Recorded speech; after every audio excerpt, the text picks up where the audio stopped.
예, 오늘 공부할 내용은 이제 신구약 중간사 28번째 시간이고요. 제목은 예수님의 십자가 처형. 이런 제목으로 이번 주하고 다음 주 이렇게 두 번에 나누어서 공부하고 그리고 이제 아마 전체적인 신구약 중간사가 이제 이것으로 맞춰질 것 같습니다. 어, 이제 신구약 중간사를 다른 얘기로 하면은 제2 성전기다. 이제 그런 이름으로도 이제 말씀드릴 수 있다고 제가 여러 번 언급했었던 것 같은데요. 예수님이 이제 와서 말씀하신 것은 이제 성전이 세워져 있는 성전이 아니고 어떻게 보면 이제 예수님이 자기 몸을 성전이라고 얘기하신 것에서 시작해서 나중에 이제 베드로가 이야기하지만 이제 너희 몸이 성전이다라는 것을 결국은 이제 말씀해 주시기 위해서 이제 그렇게 하신 거잖아요. 자, 그런데 이제 예수님의 그 마지막 모습을 보면 예수님이 체포당하신 장소가 이제 겟세마네라는 곳입니다. 겟세마네. 여러분 뭐 많이 들어보셔서 아마 이름은 친숙하실 텐데요. 기름을 짜는 틀이다라는 그런 뜻입니다. 그러니까 뭐 무슨 기름인지 여러분 상상하실 수 있겠죠? 예, 감람나무 열매를 이제 짜는 그런 감람류를 짜는 그런 틀이 되겠습니다. 겟세마네.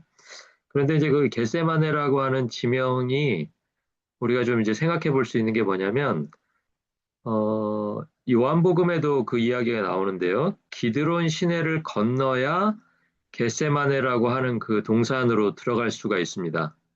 그러니까 예루살렘에서 시내 하나를 건너서 이제 언덕이죠. 언덕으로 올라가면 이제 거기가 뭐 감람산이고 감람산에 위치한 여러 개의 동산 중에서 하나가 겟세마네다. 이제 이렇게 이해를 하시면 되겠습니다. 자, 그런데 왜 이 장소가 의미가 있는 장소냐면, 이제 왜 역사적인 장소라고 제가 거기다 써놨냐면, 성경에서 기드론 시내를 건넌 인물이 두 명이 나옵니다. 근데 한 명은 지금 우리가 보고 있는 이 예수님과 이제 예수님의 제자들이 기드론 시대를 건너가고요. 예수님보다 훨씬 더 앞선 시대에 다윗 왕이 자기를 따르는 백성들을 이끌고 기드론 시내를 건너갑니다. 그러니까 기드론 시내를 건너가면 거기가 어디라고요? 겟세마네라는 언덕인데 예수님보다 훨씬 이전에 다윗 왕이 이 기드론 시내를 건너서 감람산으로 올라간 기록이 있어요. 예, 그게 이제 왜 그렇게 됐냐면 자기 친아들 압살롬이 아버지에게 반역을 일으켰다는 이야기를 듣고 싸우려고 하지 않고 아, 내가 피해야 되겠다라고 생각해서 예루살렘을 떠나서 기드론 시내를 건너갔던 그런 기록이 이제 열왕기에 나와 있는데요. 그래서 이 두 인물이 좀 유사한 점이 많죠. 예, 그러니까 기드론 시내를 건너서 가는 그 땅이 고난이 시작되는 그런 땅이라는 거예요. 다윗 왕도 마찬가지고 예수님도 마찬가지고. 그리고 다윗 왕은 또 예수님이 다윗의 뿌리에서 나왔다라고 지금 우리가 배우고 있었잖아요. 예, 그러니까 두 인물, 다윗 왕조를 시작한 인물과 다윗의 뿌리에서 나와서 사람들이 원하는 다윗 왕조는 아니었지만 하나님의 왕국, 하나님 나라를 이 땅에서 완성하신 예수님이 지금 똑같은 장소에서 똑같은 이유로 가고 있다라는 그것 때문에 이 겟세마네라고 하는 장소가 좀 역사적인 의미가 있다. 그렇게 이해를 하시면 되겠습니다. 자, 그리고 이제 그 가룟 유다를 비롯해서 뭐 대제사장들과 바리새인들이 이때는 직접 온 건 아니에요. 여러분 읽어보시면 알겠지만 이 사람들이 직접 오지 않고 자기의 아랫사람들을 보냅니다. 그런데 아랫사람들만 갔을 때는 일이 틀어질 수 있잖아요. 그렇죠? 예, 예수님을 체포하려고 출발을 했는데 뭐 지금처럼 무슨 전등이 있는 것도 아니고 뭐 얼굴을 알아볼 수 있는 사람이 아니고 그야말로 가룟 유다밖에 모르는 거예요. 예, 그러니까 이제 그 밤중에 확인해 줄 수 있는 사람은 가룟 유다니까 가룟 유다를 앞장 세워서 아랫사람들과 또 누가 가요? 로마 군대가 가죠. 로마 군대가.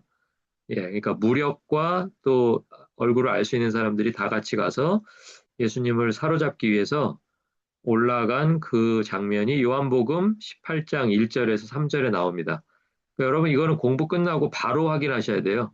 뭐 나중에 언젠가는 읽겠지. 그런데 이제 언젠가 읽을 시간이 없어요. 이제 저희 공부도 이제 다음 주면 끝나는데 여러분 방학 때 몰아서 읽어야지 생각하지 마시고 오늘 공부 끝나면 바로 펴서 한번 보세요.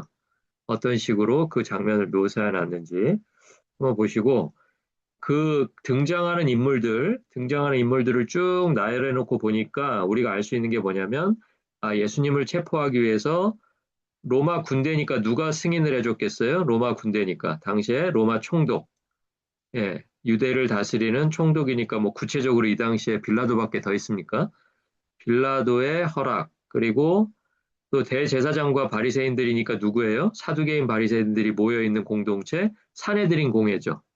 예, 그러니까 왜 뭐 그냥 나쁜 일 하면 산헤드린 공회가 빠짐없이 등장합니다. 여러분 그걸 잘 기억하셔야 되고요.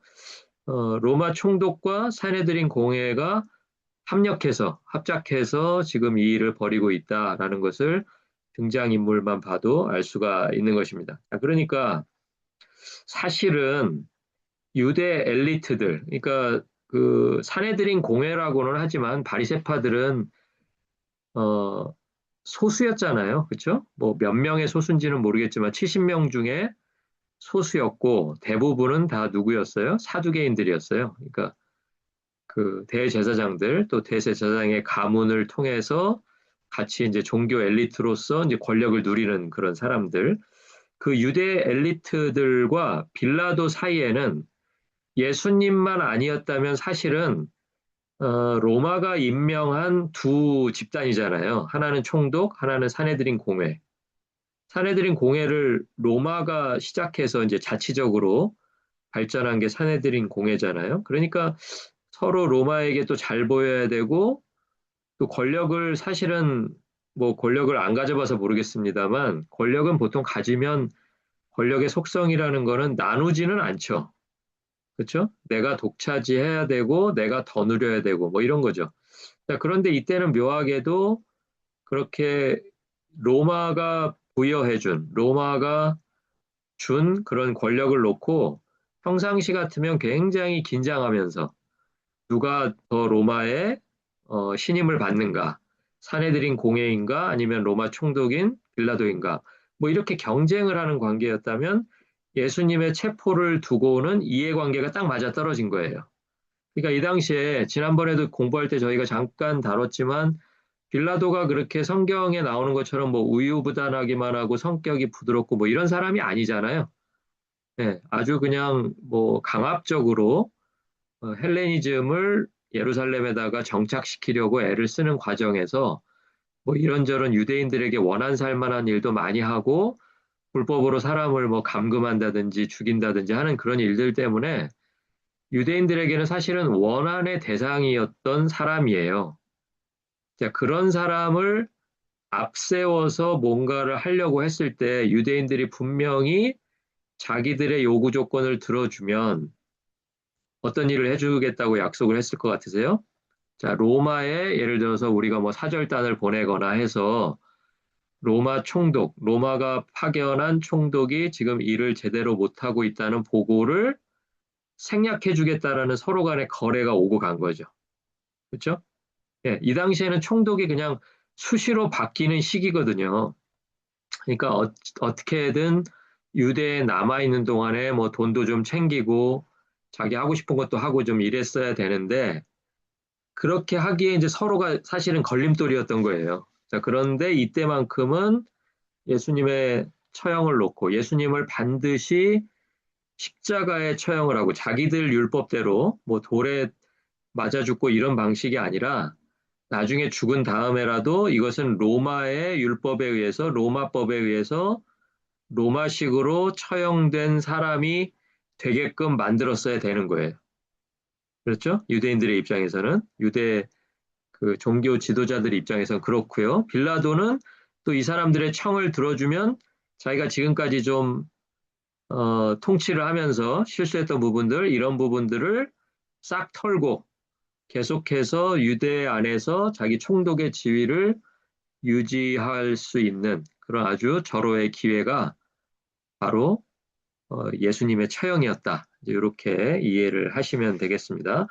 자, 그래서 유대인들이 뭐를 주장하냐면요. 요때 여러분이 이제 지난번에도 제가 한번 말씀드린 기억은 있는데 사도행전에도 보면은 사내들인 공회가 사람을 죽이는 사건이 바로 등장하죠. 초반에. 누구였어요? 그게? 스데반이었죠. 스데반. 그러니까 자기들이 뭐 돌로 쳐서 죽이든 어떻게 죽이든 죽이는 권한이 없다라는 거는 사실은 거짓말이에요. 죽이는 권한이 있죠. 그런데 자기네들이 죽일 때는 뭘로 죽여요? 하나님에 대한 불경, 하나님에 대한 불경죄로만 사람을 죽일 수 있어요. 자, 그런데 하나님의 아들이라고 주장하는 사람이 일반 대중들의 막 지지를 받고 있으니까 이 사람이 하나님의 아들이라서 죽였다라는 그 이유로 죽일 수가 없었던 거죠. 왜냐하면 이 사람들은 민중들의 지지가 없으면 뭐 자기네들은 아무것도 아니잖아요. 그러니까 이제 하도 예수님 예수님 하고 쫓아다니는 사람도 많고 하니까 사실은 그게 가능하지 않다고 생각해서 그러면 우리가 죽이고는 싶은데 우리 손으로 죽이면 민중들이 또 반발이 있을 것 같고 그러니까 누구를 끌어들인 거예요? 로마의 총독의 힘을 빌리자 이렇게 된 거예요. 자, 그러면 이제 로마는 십자가형을 지난주에도 설명드렸지만 어떤 사람들에게 적용하는 게 십자가형이었어요? 로마 황제에 대한 반역. 로마 황제에 대한 반역만 십자가형이 집행이 되는 거예요. 그러니까 반란이 일어났을 때 그 우두머리들, 또 반역이 일어났을 때 그 관련된 집안들, 뭐 이런 사람들을 십자가에 매달아서 죽이는 처형법이었던 거예요. 자, 그러니까 여기 이제 요한복음 18장 31절에 나오는 한 문장인데요. 우리에게는 사람을 죽이는 권한이 없나이다. 이 말은 거짓말인데 이 말의 의도는 뭐냐면 우리에게는 황제를 반역한 사람을 십자가에서 죽이는 권한이 없다. 이런 뜻으로 이야기한 거예요. 다른 방법으로 죽일 수 있었지만 그 방법은 이제 민중들의 반발이 클 것 같아서 십자가형을 하고 싶지만 그것은 우리의 권한이 아니다. 그러니까 반은 맞고 반은 틀린 얘기죠. 사실은 저는 거짓말이라고 보는 거예요. 자기들 손으로 죽일 수 있었는데 그렇게 하고 싶지 않아서 로마 총독의 힘을 빌렸다. 그런데 마침 그때 또 빌라도 역시 유대인들의 협조가 필요한 상황이었다. 이렇게 그 상황을 이해하시면 되겠습니다. 자, 반란을 일으킨 정치범에게 적용되는 형이 바로 십자가형이었는데요. 그 당시에는 유대 사회가 로마의 지배를 받고 있었고 종교와 사회 관련 범죄에 대한 처리 권한도 사내들인 공회에 주어져 있었어요. 제가 방금 말씀드린 내용이죠. 자, 그러니까 죽일 수 있었다는 얘기예요. 죽일 수 있었는데 그 방법을 선택하지 않았다. 그러니까 이제 유대인들은 어떻게 알고 있냐면 유대인들이 이제 율법을 해석해 놓은 것을 우리가 미시나라고 부르는데요. 우리가 이제 미시나에서 제일 잘 알려진 게 이제 탈무드죠. 탈무드. 율법을 해석해 놓은 거. 율법 그 자체는 아니고 율법을 나는 이 부분은 이렇게 해석한다라고 이제 율법 학자가 해놓으면 그 다음 세대에 또 그걸 연구하고 또 다음 학자가 덧붙일 거 있으면 덧붙이고 해서 만든 게 이제 미시나거든요. 그 미시나에 보면은 나사렛 예수가 죽었던 것은 거짓 선지자여서 그러니까 그 사람은 하나님의 아들도 아니고 그냥 하나님을 잘 모르는 사람인데 자기가 하나님으로부터 보냄을 받았다라고 주장하다가 그렇게 죽은 사람으로 그렇게 알려져 있었던 거예요. 그러니까 그렇게 본다면 십자가에서 죽은 게 굉장히 더 어색하죠. 그죠? 자기들이 분명히 거짓 선지자도 돌로 칠 권한이 있었거든요. 권한이 있었는데도 그 권한을 행사하지 않았다는 것은 그렇게밖에 할 수 없는 무언가 특별한 이유가 있었다는 거예요. 그 이유가 뭐냐면 일반 민중들의 지지를 받고 있었던 예수님을 자기들 손으로 죽였을 경우에 민중들이 동요할까 두렵다. 이런 얘기가 뭐 복음서에도 직접적으로 등장하니까요. 우리도 역시 그 이유 때문에 사내들인 공회가 자기들의 권한 안에서 죽이지 않았겠구나라고 이제 짐작할 수가 있는 것이죠. 자, 그런데 십자가형을 그 당시에 예수님에게 내려졌을 때 상황을 좀 살펴보면 양쪽에 좌우에 복음서에 다 똑같이 나오는 것은 아니지만 좌우에 강도가 매달려 있었다라고 증언하는 복음서가 있죠. 예, 그런데 거기에 보면 제가 지금 설명을 드린 거랑 같이 생각을 해보면 십자가는 누구를 처형하는 거였어요? 그냥 단지 강도라고 해서 처형이 되는 게 아니고요. 반란을 일으킨 정치범에게 적용이 되는 거예요. 그러니까 누가 사람을 뭐 뭘 훔치다가 사람을 상해하거나 뭐 죽이거나 해서 십자가형에 다른 게 아니고요. 그런 것은 이미 사내들인 공회가 종교와 사회 관련 범죄 다 처리 권한이 있다고 제가 말씀드렸잖아요. 그러니까 자기들이 알아서 하는 거예요. 그냥 끌어다가 돌로 쳐 죽이거나 뭐 여러 가지 방법으로 할 수 있었는데 이 십자가에 달려 있는 좌우의 강도는 그때 당시에 그 복음서에 나오는 강도라는 표현은 로마가 황제에 대해서 반역을 일으키는 사람들 또는 그 반역을 일으키는 무리를 가리키는 말이었어요. 강도가. 우리가 생각하는 지금 우리 그 뭐 무장하고 들어와서 뭐 뭘 훔쳐가다가 사람이 있으면 사람도 죽이고 뭐 이런 강도의 의미의 강도가 아니고 예, 그러니까 흔히 얘기하면 우리 일제시대 때 뭐 있었어요? 일제시대? 독립군이라는 게 있었죠. 독립군. 예. 그러니까 일제가 독립군들을 부르는 무슨 이름이 있었는데 그게 로마식으로 하면 그게 강도였다라는 거예요. 강도. 예, 이해가 가시죠? 예, 그러니까 우리가 생각하는 일반 강도와 의미가 달라요. 그러니까 좌측에 있던 사람이나 우측에 있던 사람이나 독립을 위해서 유대인들의 독립, 누구로부터의 독립이에요? 로마로부터의 독립이잖아요. 자, 그러니까 로마로부터의 독립을 위해서 애쓰는 그 당, 어떤 당이 있었죠? 열심당이 있었죠. 열심당. 예, 질럿이라 그래가지고 한글 성경에는 셀롯이라고 번역된 셀로딘 시몬. 누구예요? 셀로딘 시몬이 예수님의 12제자 중에 한 명이잖아요. 11번째. 11번째 제자조차도 그 당원의 한 사람일 정도로 그 유대 사회 내에 자리 잡고 있었던 그 독립을 원하고 독립을 위해서 뭐 무장하고 투쟁하고 뭐 이렇게 사람도 죽이고 하는 그런 당원이었단 말이에요.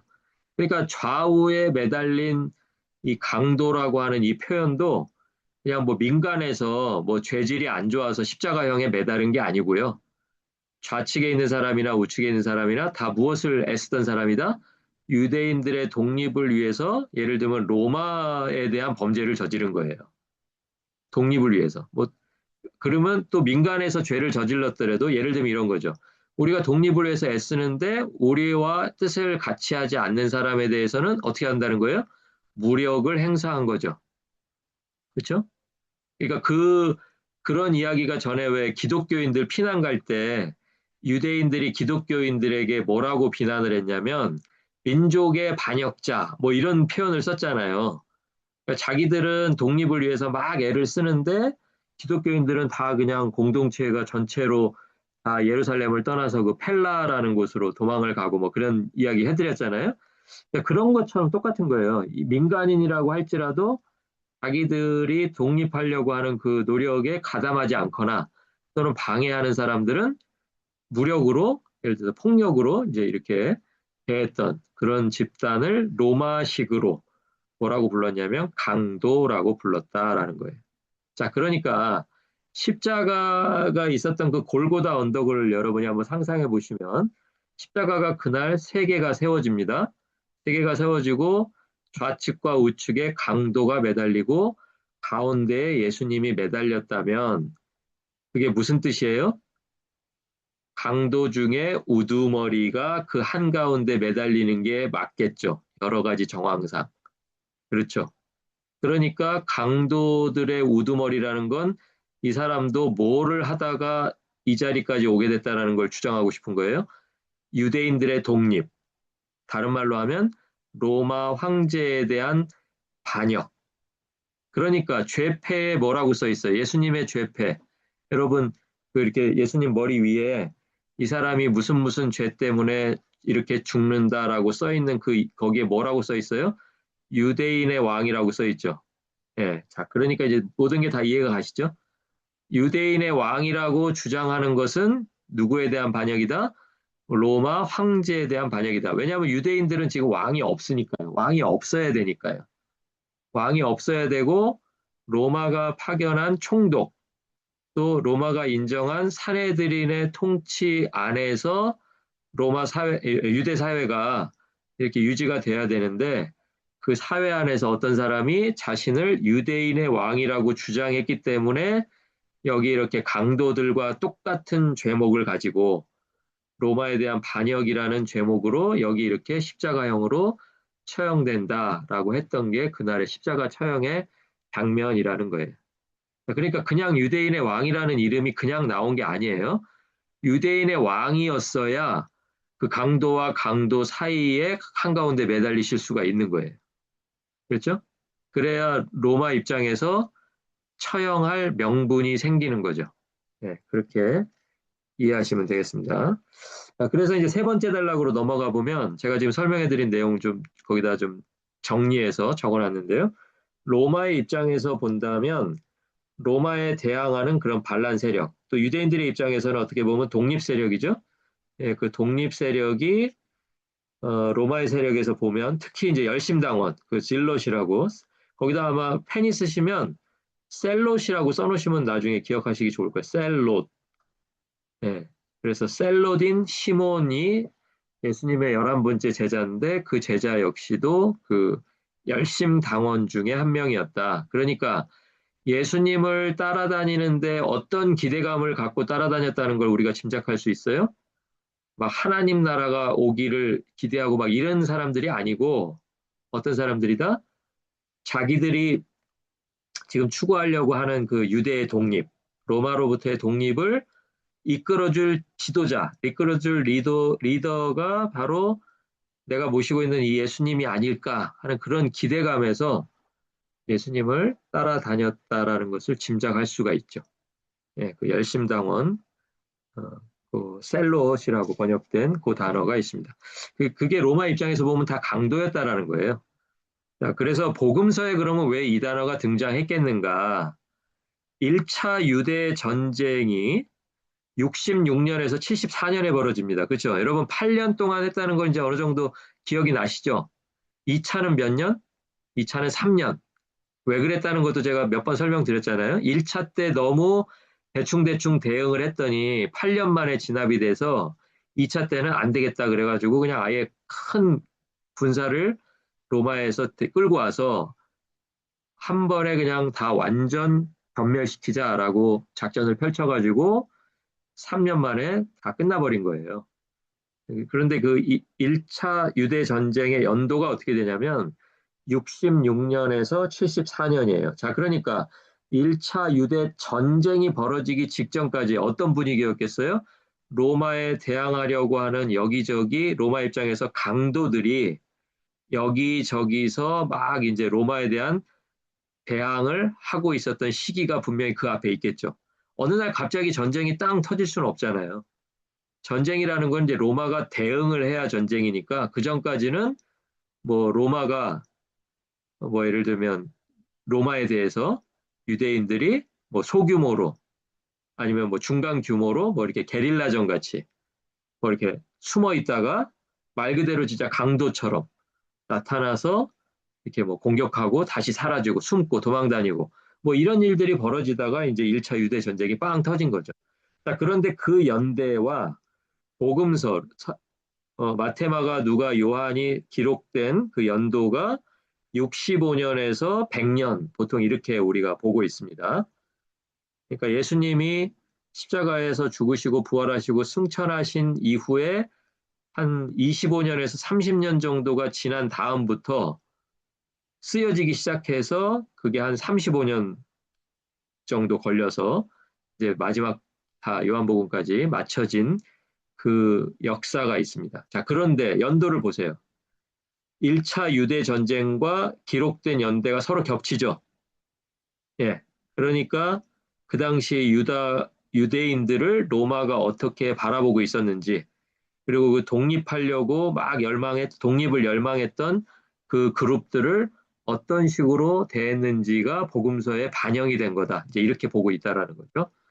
그래서 그 강도라는 단어 좀 유심히 기억을 하시면서 여러분이 마태복음, 마가복음, 누가복음, 요한복음 읽으실 때 혹시 그 강도라는 단어가 나오면 그러니까 강도 만난 사람도 마찬가지예요. 우리 비유에 강도 만난 사람 나오잖아요.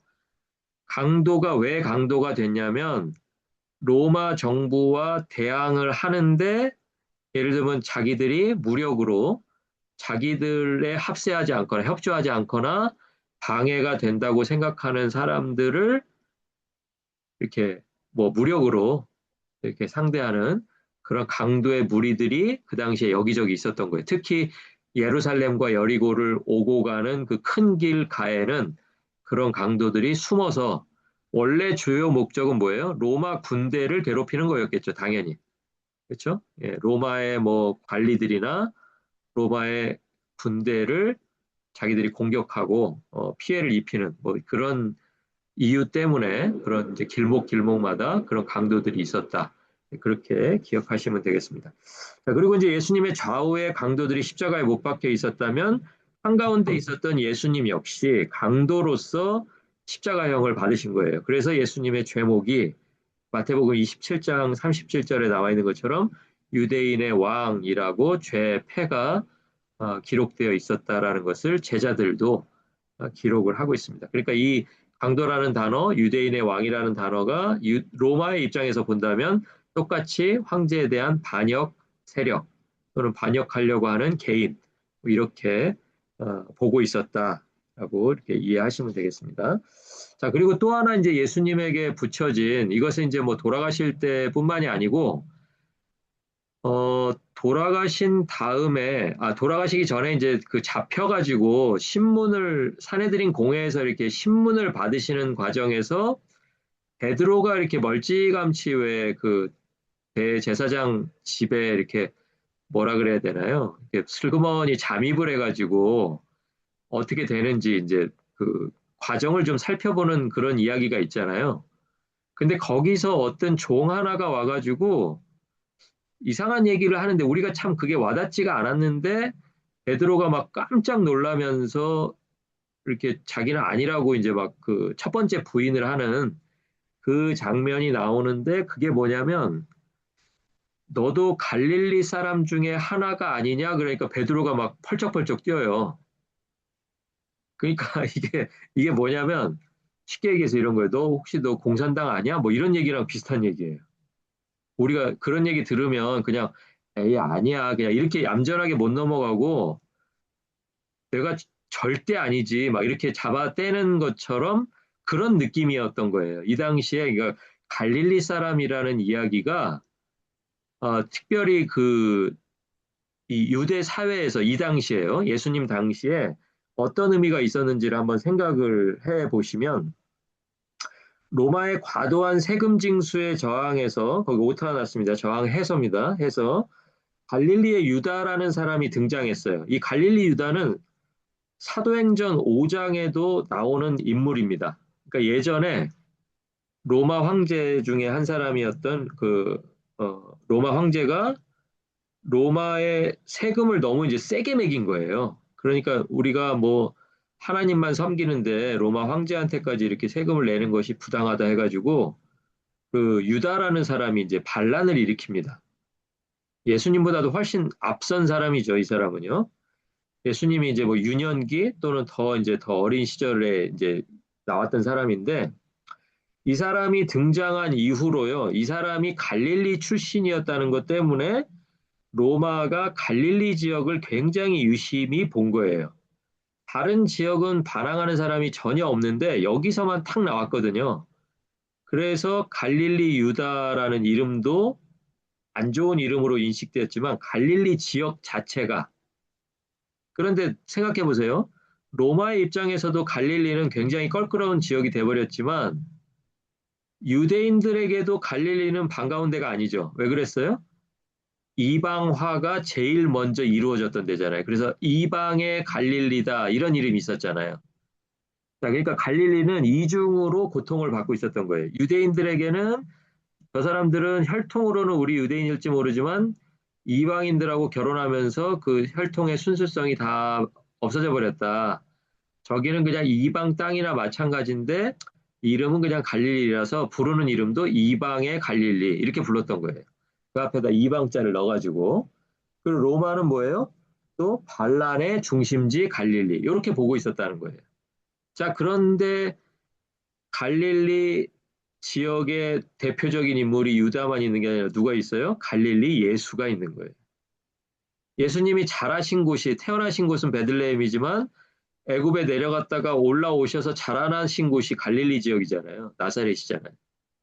그러니까 그 갈릴리 예수를 따라다닌다라고 갈릴리 자를 붙이면 벌써 로마가 색안경을 끼고 보는 거예요. 혹시 또 저 사람도 또 저 세력을 중심으로 해서 뭔가 또 이상한 일 생기는 거 아니야? 이제 이렇게 생각하고 봤다라는 거죠.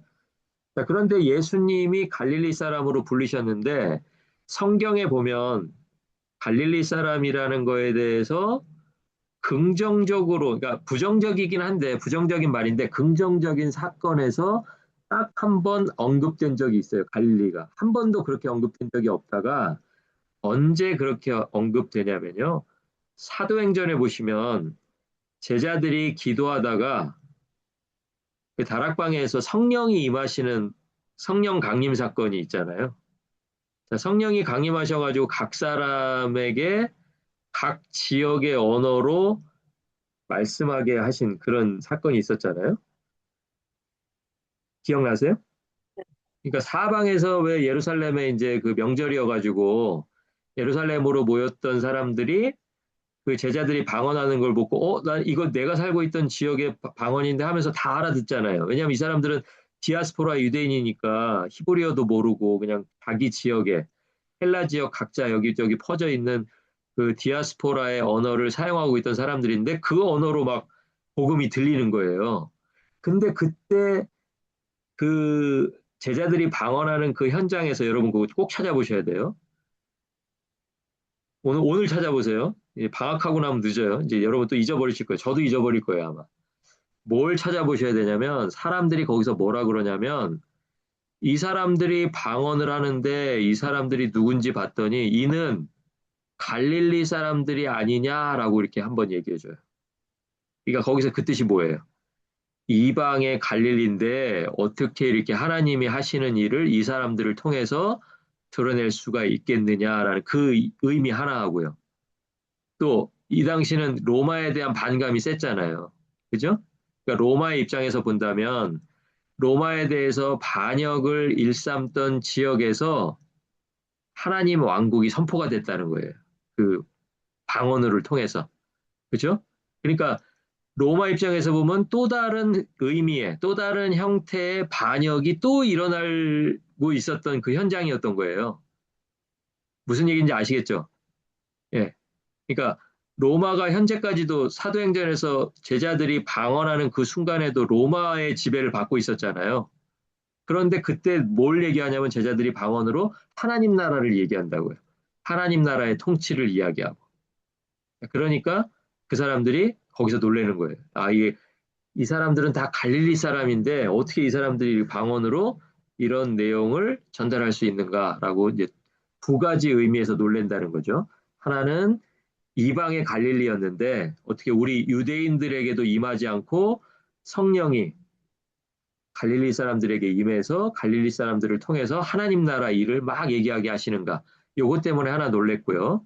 또 하나는 갈릴리 지역이 그렇게 반역을 할 수 있는 장소로 지금 유심히 관찰되고 있는 그 와중인데도 어떻게 이 사람들이 담대하게 로마를 향해서 그 로마가 지배받고 있는 로마의 지배를 받고 있는 예루살렘 한복판에서 그렇게 하나님 나라와 하나님의 통치에 대해서 이야기할 수 있는가? 이제 그 사실에 대해서 놀랬다라는 거. 그거를 이제 사도행전을 꼭 좀 찾아보시고 요 갈릴리 사람들 이 사람들이 갈릴리 사람이로구나 할 때 그 느낌을 좀 여러분이 가져보시면 좋겠습니다. 자, 겟세마네에서 체포된 예수님에게 처음에는 이제 로마 군대가 출동을 해서 끌고 갔잖아요. 그러니까 이제 처음부터 사내들인 공회는 누구에게 넘기려고 그랬던 거예요. 빌라도 총독한테 좀 미루고 싶었던 거예요. 자, 그래서 빌라도 총독에게 갑니다. 자, 빌라도 총독에게 갔는데 가가지고 빌라도 총독의 첫 번째 판결은 뭐냐면 무죄였어요. 그죠? 무죄. 겟세마네에서 체포가 됐지만 죄가 없다라고 빌라도가 판단을 했어요. 자, 그러니까 대제사장들이 뭐라고 얘기하냐면 여기서 또 한 번 갈릴리 얘기를 또 꺼내는 거예요. 이 사람이 갈릴리 출신이다. 갈릴리 나사렛 출신이다. 유심히 봐야 된다. 너 그렇게 쉽게 넘기다가 또 갈릴리 유다 같은 사람 나오면 너 황제한테 쫓겨난다. 이렇게 압박을 들어간 거예요. 네, 그 내용이 복음서에 그대로 나와 있습니다. 이 사람이 갈릴리 나사렛 출신인 것을 문제 삼는 거예요. 자, 그러니까 무죄라고 했지만 이거 그냥 넘길 수 있어요, 없어요? 이런 배경 아래서 본다면 넘길 수 없죠.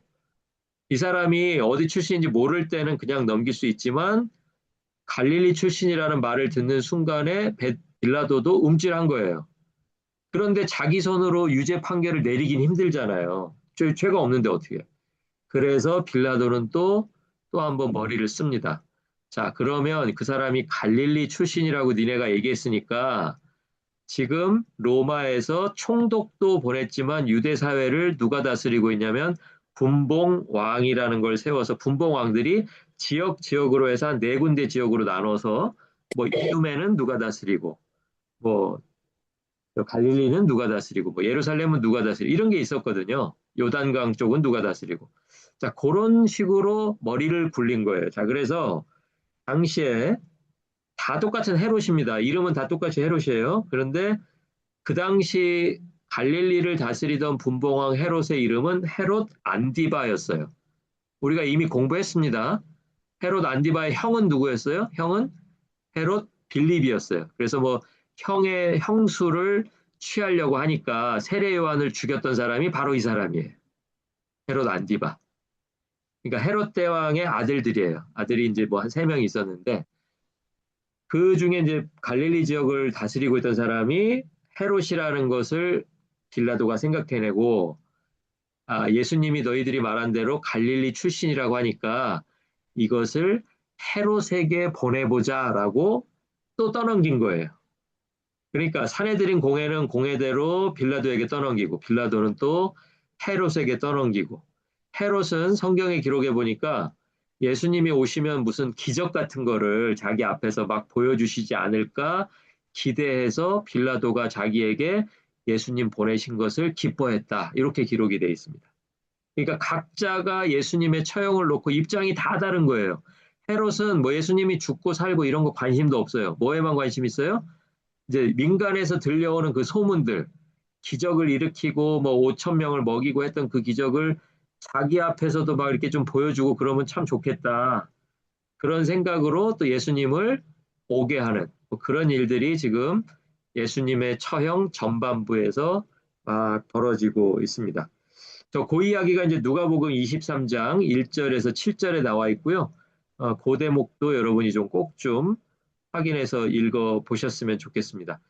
자, 예수님의 처형에 대한 이야기를 이제 몇 가지 이렇게 살펴봤는데 다음 시간에 예수님의 십자가 처형 두 번째 이야기로 신구약 중간사 29번째까지의 강의를 이제 마무리하려고 그렇게 생각하고 있습니다.